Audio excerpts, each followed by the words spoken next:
Welcome to USA Global TV and Radio, where our mission is to provide education, entertainment, hope, and inspiration. USA Global TV and Radio connects you with experts and audiences all around the world every single day to help you succeed in business and to live a richer life. Visit us at usaglobaltv.com to learn about career and life-changing training and mentoring programs like the Listening Mentor. Subscribe to our newsletter to stay informed about our special programs and offers.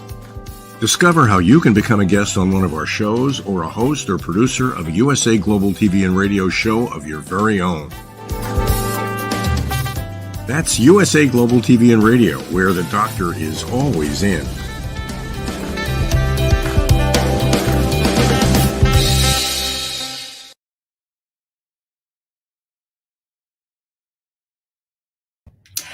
Hello and welcome to USA Global TV and Radio. I am TRACY Perkins, and our show today is Dementia Home Care. I invite you to subscribe to our YouTube channel, USA Global TV and Radio. I am the author of Dementia Home Care, How to Prepare Before, During, and After. And joining me today is our special guest, Kitty Eisele. She is an NPR alum and the host and producer of 24/7, a podcast about caregiving, after caring for her father with dementia. Welcome, Kitty. Thank you. Nice to see you. It's nice to finally meet you. Looks like we might have had a little freeze there, but I'm here and I'll just keep listening. Okay, am I back? You're back. Visual. Oh, yep. Sorry about that. It's okay.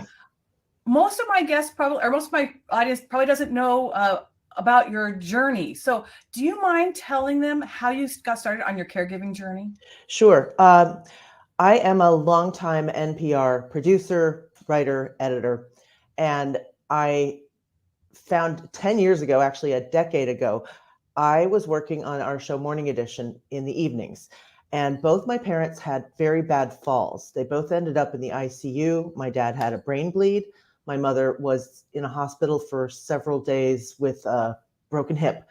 And between the two of them, they needed demanding care and care after hospital discharge. Because I was working evenings between my sister and myself in this area in suburban Washington, it sort of became a default for me to manage the ongoing after effects and their needs after this big kind of catastrophic incident for both of them. So it very quickly became evident that I had two parents in their 70s who I didn't think of as that old, but that on a dime, your life can change and you are required as a family member to step in and step up and make sure that two people who can't entirely care for themselves are cared for. So that kind of kicked everything off. And my mom passed in 2016, and my father's health really declined. I'll just say for listeners or viewers who are taking care or experiencing dementia in a family member, my dad's big condition was heart failure from a childhood condition, but it caused vascular dementia. It caused loss of oxygen to the brain. So, as you watch things kind of moderately not add up, you notice strange things happening, unexplained problems, accidents, difficulties. You don't necessarily go, oh, somebody's got dementia. But as those accidents or difficulties or complications start to get more dramatic and start to add up, it's clear that for some adults as they age, cognitive issues are going to become a much bigger challenge. And in our family, there were both physical issues that meant inability to do all what are called the activities of daily living, to take care of oneself, drive, cook, operate machines like microwaves or can openers, or take care of financial duties in a prompt way.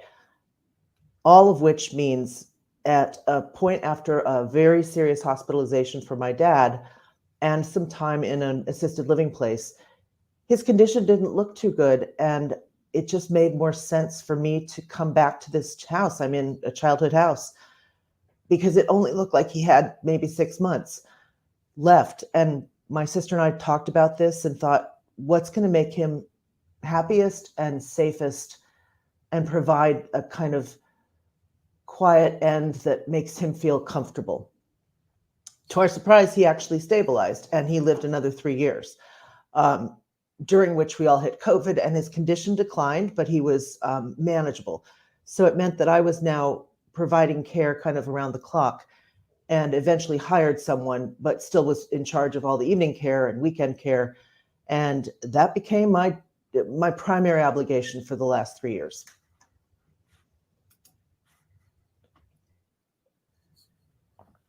Tracy, can you hear me? I'm sorry, I There just you came back on. I apologize.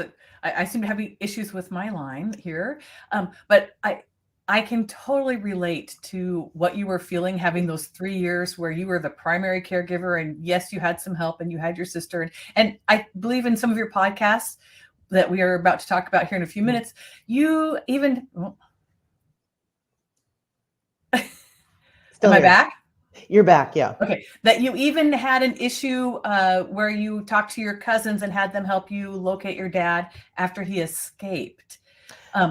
What was that like? Well, escape maybe is a little heavy word, but let's just say did an ill-advised road trip. Okay. My dad decided on a spur of the moment that he wanted to go to a friend's funeral in the Midwest. He was originally from Minnesota, spent a lot of time there for political reasons. So it was very comfortable for him to be going out to Minnesota and the Midwest, but not with dementia and not just 7 weeks after he'd been hospitalized for a month. Excuse me.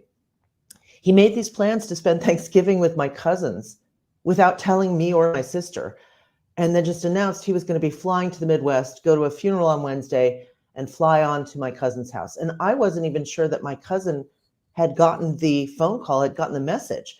So it was a very weird decision, and we couldn't really stop him. He was already heading to the airport, where he lost his phone. He left it in the, when you go through the check, the whatever it's called, the weapons check, the metal detector, the phone disappeared.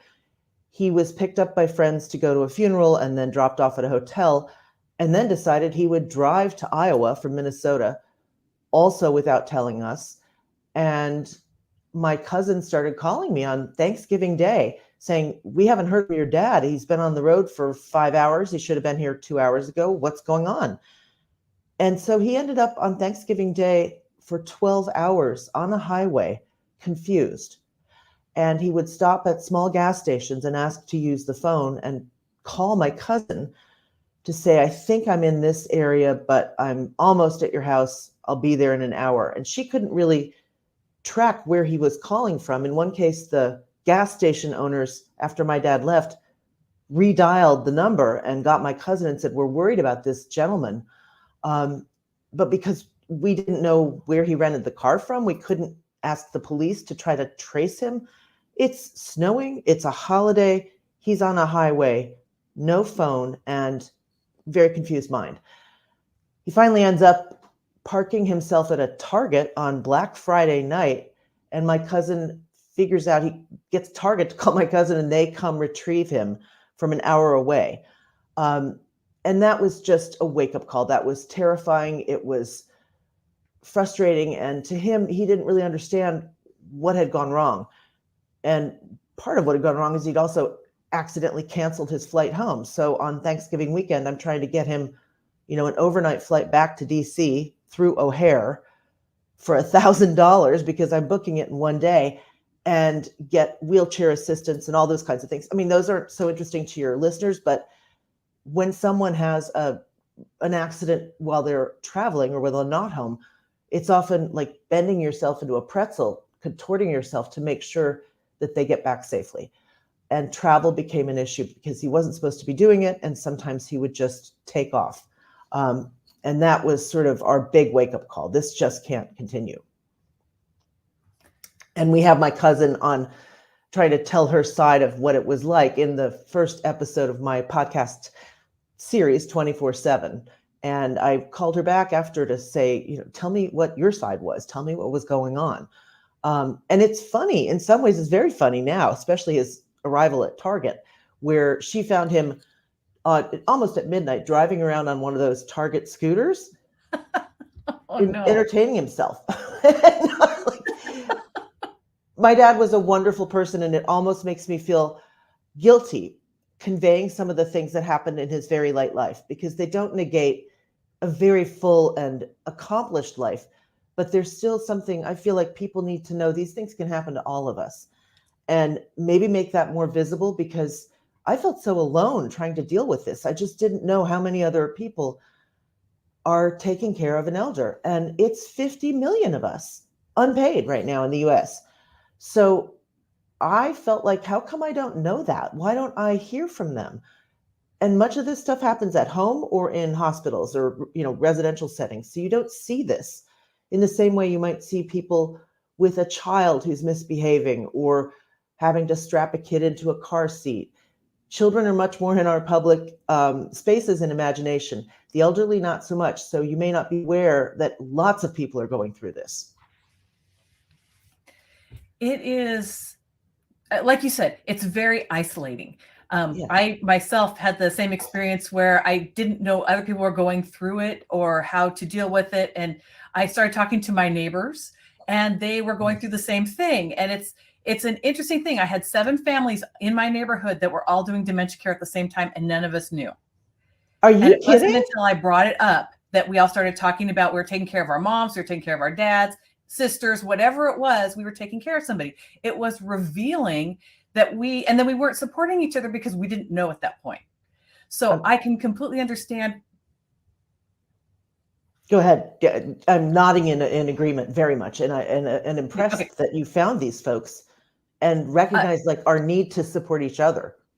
Well, I am one of those people that community build, and so I started our neighborhood watch, and I did a few things like that because I didn't want, if we bought the family home, and my aunt lived here by herself for a number of years, and I did not want her to, what happened to her happened to the rest of the neighborhood, where we had a major snowstorm. The power was out for a week.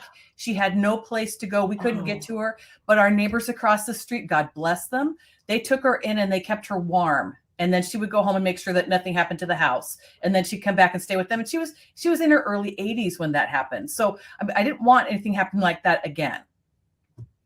Very wise of you to see that, and God bless the neighbors. Yeah, I'm very lucky. Having that kind of a neighborhood. But this leads me to the point of past. Can you repeat that? This leads me into what made you do your podcast? How did you choose to do that? I was working a lot of projects for various public radio enterprises, a lot with NPR that were project-based, not go in and run morning edition at night. And one of the clients was Texas Public Radio. You'll see the little logo on the upper right side. And I mentioned to them, I started keeping a little bit of a diary on my phone because I couldn't think of this as something that I wanted to share publicly in a day-to-day way. I felt like I needed to have some control and not expose my dad really quite as nakedly as maybe some people are doing with YouTube or with rather TikTok. And so I just thought I'd better take some notes. And I actually was writing quite a bit, but I thought, if I don't do something on this with a radio background, that's crazy. So why don't I tape a little bit of what I go through and focus it on the caregiver so I don't expose my dad as a problem. I mean, the whole situation is really difficult, but I didn't want to make him, I really felt like I didn't want to have somebody I love and care about deeply be exposed at his worst moments. So I was pretty cautious about the taping I did, and literally on right now, my iPhone, just recording it, and decided I'll focus it on the caregiving, not on the person whose dementia is affecting their life. And I mentioned it to Texas Public Radio and said, I'm just kind of knocking around with some of these ideas. And I'm so desperate. I'm literally calling people I know saying, how did you do this? Can I interview you? Because I am so at sea. I don't know how to handle the decline in friendships. His social life was very limited before COVID even, because he couldn't get downtown and see people that he normally would have seen. So I became like a social director almost. I had to help him continue his friendships. People wanted to stay in touch, but they didn't know he was at home. How do I handle his increasing medical needs? I didn't understand whether I should talk to him about dying. Like, I don't know. We've had so many emergencies. Do I need to have him help understand what he's thinking? In one case, I found a very difficult time in the hospital trying to give him a shave. He was there for 3 weeks, almost 4. My sister and I felt like, he just doesn't look or feel like himself. He probably wants a shave and get his hair washed. But for a lot of reasons, that wasn't possible. We tried to do it for him, and it was just a mess. And I later found out there's actually a razor that's designed for families to more easily shave a loved one, especially if you've never done it. Trying to reach across and give someone a shave is really awkward. I interviewed the engineer behind that razor. Like, that's so logical, but I wouldn't have known about it or thought of it because it's not in my wheelhouse to go, oh, I might have to give someone a shave. I never thought of that. So in taping some of these, not knowing what I'd use it for, I had a batch of basically small interviews with people trying to answer my own questions. And when I mentioned that to Texas, they said, let's take a shot at this. Let's just try something fairly easy and use your diaries. We were very fortunate in getting funding from the also University of Texas, San Antonio, Biggs Institute for Alzheimer's and Neuro, I'm not sure how to say it correctly, but credit UT San Antonio, Biggs Institute that does dementia research. They gave us some funding for a few seasons. And at the end of our first season, me sort of delivering the podcast to launch the first 5 episodes, my father died. Not an awful death, and actually quite beautiful one. And I feel very comforted about how it went.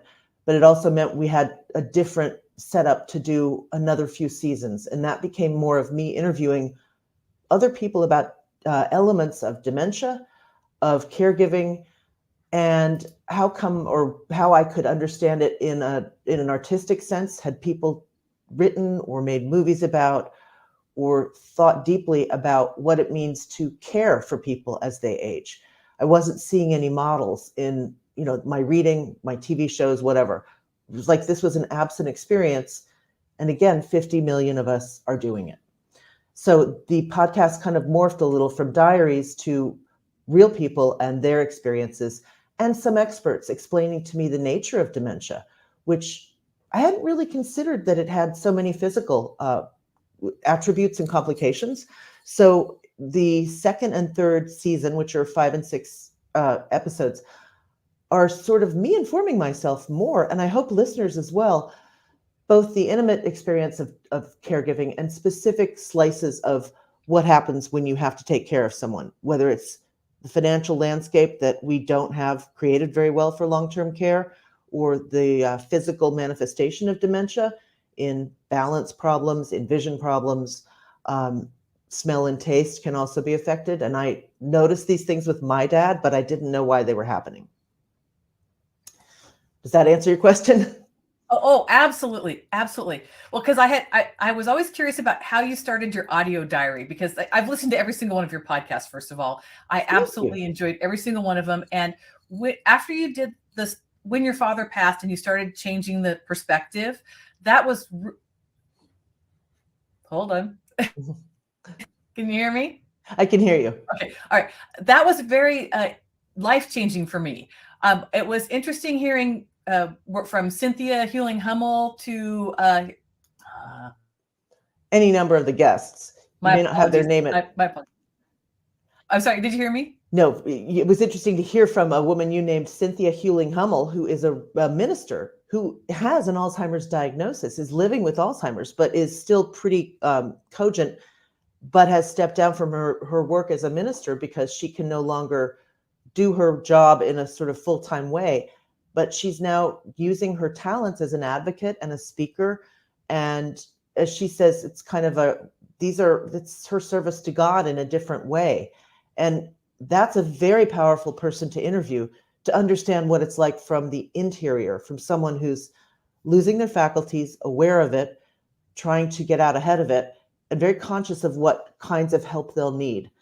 I found her very moving and very inspiring. She's one of the people in our second season. We also talked to an occupational therapist, Dr. Teepa Snow, which name people may know. to understand better how dementia operates in the body, and some of the tips that she has put into practice that I think were kind of intuitive for me, but may not be until you've been around people for longer who are experiencing dementia. There's a young woman, Jacalyn, and I've just spaced on her last name, and I'm sorry, but she has done a TikTok series and an Instagram series called Mom of My Mom. And she gave up an acting career in New York to move back to Los Angeles and care for her mother with very advanced Alzheimer's. And she's young. She's not in her mid-30s. And that represents about a quarter of the people doing this care are what we call millennials.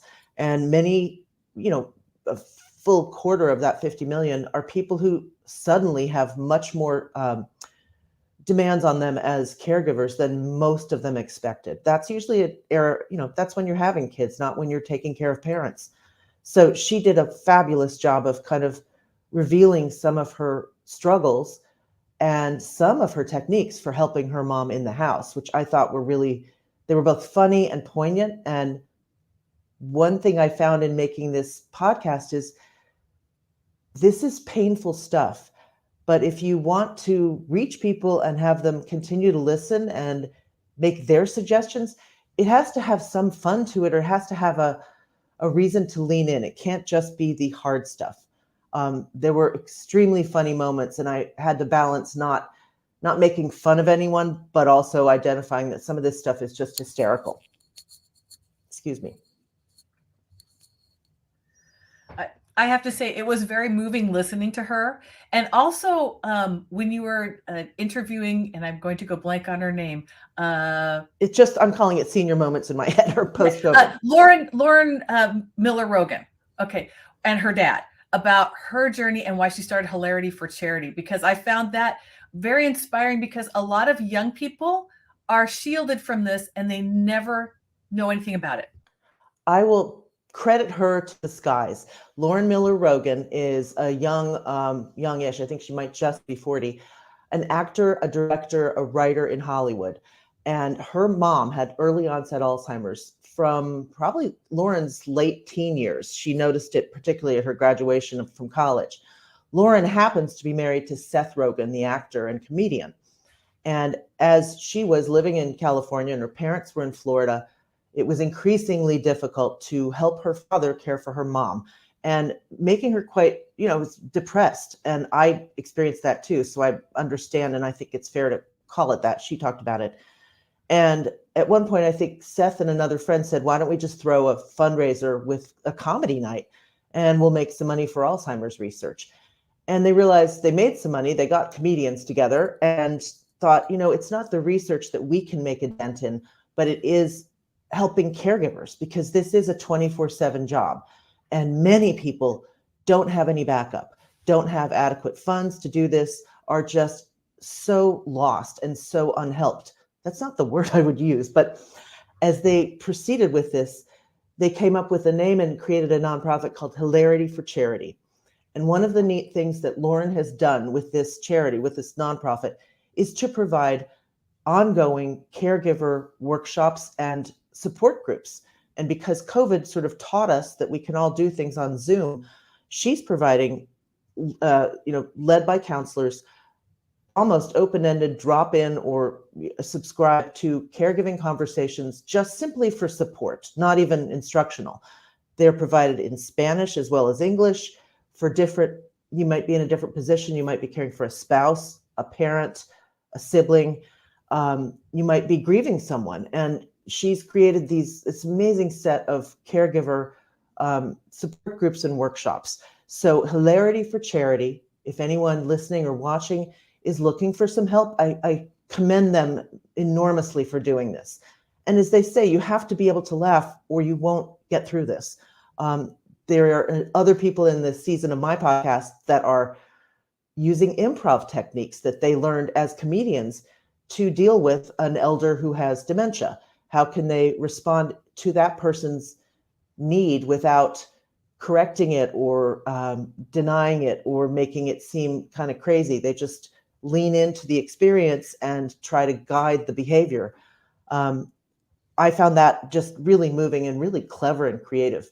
I think as a society, we can be a lot more creative about how we provide care and how we care for caregivers, because this is only going to grow. Sorry about that. I dropped off again. I love the fact that you just talked about the using improv. There is something about improv that makes it so that it is not imposing yourself, and it makes it so much easier to redirect somebody. And when I heard that, I was very, very moved by it. And did you ever do anything like that? You said you were intuitive in some of your caregiving, but did you ever use something like that when you were taking care of your dad? I hadn't learned about it. I hadn't learned this idea from this one comic in Chicago who now trains people and uses this as sort of a small technique for smaller caregiving groups. I think I read a lot about how to respond to people. Honestly, I was reading more about like kind of end of life care, because so many emergencies seemed like we were almost at that moment. And I wanted to know how to talk to my dad about it, or how to listen to him, I guess is a better way, and how to provide whatever care he was going to need. So in a funny way, I think many people, at least for me, and I've heard this validated really, you're in this sort of period of grieving the person that you knew as they are disappearing. And a lot of my thinking and reading was to support myself a bit in that, because I was just honestly so depressed. One of the things I tried to do was not show that, not bring that to my interactions with him, because I didn't want him to feel like a burden. So maybe my response to your question is less how did I lean into the improv or the nature of his needs, and more about how I tried to kind of bring myself to this experience without making it difficult or a chore. And when I chose to do it, I thought he had 6 months left. And I thought, all right, this is 6 months where I can do one thing. I can help my dad at the end of his life. There won't be another chance to do that. And that's more important to me right now than finding a new job and doing a full push on a career moment. And I thought, I have the savings, I can do this, but I can't help him later. This is the only time this is going to happen. And it felt more important to me and more significant to say, all right, that's what I'm going to focus on. And I'll take some temp jobs and projects, but really my focus is this moment as he's passing, leaving this earth. And then he kept going happily in a lot of ways. He did have, I will say this, and you know, for anyone dealing with this, sometimes the hardships are so real, mood changes are real. Sometimes people with dementia and Alzheimer's can become very aggressive or hostile, or whatever manifestation of the disease happens. That didn't happen for my dad, and he just had such an optimistic temperament in general, and I was really grateful for that. So I tried to rise up to that and sort of meet him with equal positiveness. In a lot of ways, he gave me that as a model. I don't think even intentionally, but I had to think, you know, if this guy is meeting his hardships with a positive attitude, with a smile, with an effort to keep doing things, then that's my model for how I have to come into this. I will say that I talked to Patty Davis, the daughter of Ronald Reagan, former President Ronald Reagan, and she talked about her transformation as she was his caregiver, or gave care, not full time, and how it really does change you. And you have the choice to show up in this role in a way that can really provide deep spiritual transformation. And it's sort of, to me, it was the most human thing I will ever do. And I thought, I've got to let this experience sit with all the grief it brings, because you really are often in an emergency situation and in a chaotic situation where you don't know what to do, and you're losing the person that you knew. How do I really talk to myself and show up in the best way for that person, but without, you know, becoming kind of a martyr? Because this takes so much out of you. You have to get a way to give yourself breaks, treats, reality checks. Oh, I just want to give you a hug right now. Oh, God, thank you. I want to hug everybody. I mean, so many people go through this, and I had an easier time. We had some funds. We could hire a caregiver. We were very fortunate in the person we hired had cared for one of my dad's friends who had Parkinson's and had recently died. So there was a little bit of a knowledge of our situation and who she was, and her loyalty was extraordinary. And my dad simply wanted to basically be at home in his easy chair, watching his ball games, looking out the window at his azaleas, enjoying a beer. Many of those things were no longer possible. But he could at least be in a situation, a home he'd been in for 50 years. And that, I'm grateful we were able to do that almost until the end. But lots of folks are doing it without anybody assisting them, or doing it while they have to be at an office job or somewhere all day, maybe working in a school or a hospital, and leaving someone at home, and then having to kind of take on this second shift to care for them at night. Many people with cognitive issues are not sleeping well, or in my case, my dad would often get up and think, oh, time for ice cream. I'm going to walk to the kitchen and get myself some ice cream, and he'd fall. And I would have to figure out, how do we get him back in bed? The neighbors came over in the middle of the night one time. I was calling 311 a lot, which I didn't know. You can call the 311 number, and usually an EMS team will come and help you right the person who's fallen and make sure they haven't had an injury. That is a tiring thing when you have somebody who gets up multiple times a night and you can hear banging around the house, and then bam, somebody goes down, and you have to figure out how to get a body larger than yours back on their feet. And frequently that's not very easy for them or for you. That was an example of kind of the physicality of caregiving. And for people who do this, it can be very dangerous. A lot of actually paid caregivers find themselves getting injured because, most adults you try taking care of 180 pounds that doesn't have muscle coordination, and you very quickly see that this is not something that one person can do alone. So what kind of advocacy are you doing now, or are you doing any advocacy? I would not say I'm advocating, because I took a break. I took a hiatus. We did the last episode, or the most recent episode, published on December 31st. This spring, I had other work I had to get done. And as you can see behind me, maybe, there's an empty bookcase. I'm in an 80-year-old house that needed a lot of work, and it just had to get done. Whether I stay here or whether we sell it, this was, again, many people see this with older family members, deferred maintenance, or things that parents didn't even know were going on, leaks, problematic siding, things going on in the yard, trees that need to go. All the things many people take care of as a routine often fall off when somebody has cognitive loss. So that was sort of this period. I had other work I had to get done, and then this house had to be almost top to bottom, not remodeled, but simply, rehabilitated. So we just finished painting, and I can't quite show you, but there are no books on the shelves, there are no pictures on the walls. And we're just trying to kind of resettle, and having gone through most of the post-death activities you need to do to settle someone's estate, which is a lot of paperwork and a lot of time. That was kind of my period of this winter. And now this summer, I want to get going and get some more of these podcasts up, and also hear from people about what they want to hear, because I have plenty of things I wasn't able to get on the air after my dad died. Dealing with finances is one, preparing for death, which is, an action. It's the body is very active in order to die. I didn't know that, but I was learning kind of what ways I could be helpful and also take care of myself. There's an awful lot about how our institutions do or don't operate that maybe goes down a little like vegetables when you hear it on the radio. I used to edit loads of things at NPR, and I would tune out when it came to Medicaid or Medicare. That's for old people. I'm not that interested. Well, now I know how much it matters. But my job is to try to make that something that you want to lean in and listen to more. Tax law comes into play.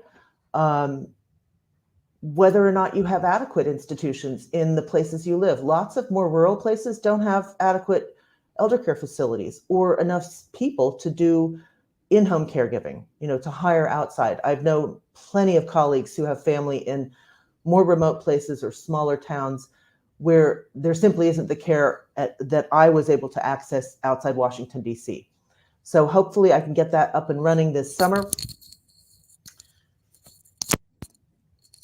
Please excuse my clumsiness here. And I'm not positive if we're still on, but I can Eisele. You're still see with that us. you're. I launched a podcast about how I took care of my dad as he aged. Nothing could have prepared me for becoming a parent to my parent. Okay, Ernest Hemingway, here's your mug that says Ernest Hemingway on it. Okay, good. Be sure to drink your Ensure, and I'll make you a milkshake later. Okay. Becoming my dad's caregiver changed my life. Sometimes it was unspeakably hard. It also left me profoundly grateful. It made me reconsider what makes up a good life and how I could listen to my beloved dad so he could have a good death. I heard the same thing from so many people, that caregiving is one of the hardest things they've ever done, but one of the most meaningful, and that they wanted to hear more, learn more about this complex, deeply human experience. So now, welcome to season 2 of 24/7, a podcast about caregiving. Caregiving turns you inside out. You come out at the end different. That is certainly what happened for my first guest, another daughter who took care of her very famous father. I, Ronald Reagan, do solemnly swear that I will faithfully execute the office of President of the United States. that I will faithfully execute the office of President of the United States. That, of course, is our 40th president being sworn into office. So help me God. Now, I congratulate you, sir. In 1994, 5 years after he finished his second term in office, former President Ronald Reagan was diagnosed with Alzheimer's disease. For the next decade, until his death, his daughter, Patty Davis, was intimately involved in his care. I apologize, but I think I actually hit the button that made that play while I was trying to mute myself. So I know we have very little time left, and I apologize, but listeners get a taste of the podcast, and that wasn't even intentional. It just, I was trying to scoot the screen around. So I hope that's useful. And if anybody can make use of this, you can find my podcast at Texas Public Radio. You can also find it on the NPR One app. So NPR as a carrier is putting this up on its app, NPR One. But let me give it back to you, Tracy, because I know we're coming up short on time. And again, that was not intentional. I hope folks could hear it and that it was useful. Oh, that was completely awesome. I cannot tell you how wonderful that was to give you that time. Must have been Kismet. That's Dad talking. Okay, so I apologize. I seem to be losing my line again. But I want to thank you so much for coming on the air today and sharing your experience with us, because through shared experience, we find out that we're not alone. And I do want to ask you one quick question. Have you ever gone to a death cafe? I have not. I've heard about them. And I think I felt so enmeshed in death. But, I think it actually is a really interesting idea and really powerful. So it may be something I look into. That would be very, very interesting, because I find it a kind of cathartic being able to talk to people about it, because unless you've experienced it, you don't know. And it's not so scary. It's natural. It is scary, but it's as powerful as birth for the family going through it. And it has much more sadness, but I think there can be a great deal of spiritual peace that can come when you really understand and face what our time on the earth is limited. Truly, truly. It is. And I also want to thank you very much again for joining us on our show. And I want to thank our audience for spending the time with us. And we will be back on July 18th. And our guest will be life coach B. Rhodes, who cared for her mother through her dementia, and how one session wearing a dementia VR goggle changed the way she cared for her mother. In the meantime, you can go over to our YouTube channel on US Global TV and Radio and look for the Dementia Home Care playlist and find the past episodes there. So see you next time. Thank you so much, Tracy. Thank you.